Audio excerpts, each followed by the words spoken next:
Today, we're creating a super clean text pop-up animation, one of the simplest yet most effective ways to introduce text in your videos.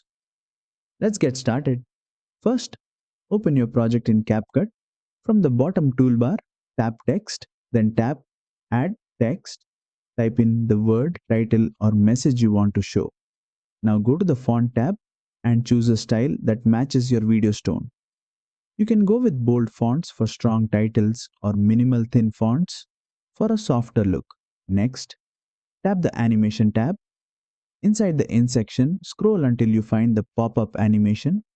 Tap it, and your text will instantly appear with a smooth popping motion, simple and professional. Below, you will see the duration slider. Slide it to the right for a slower, gentle pop. Slide it left for a quick, snappy reveal.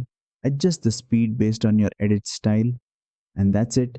You've created a clean pop-up text animation in CapCut Mobile. If you found this helpful, don't forget to like, share, and subscribe for more detailed CapCut Mobile tutorials.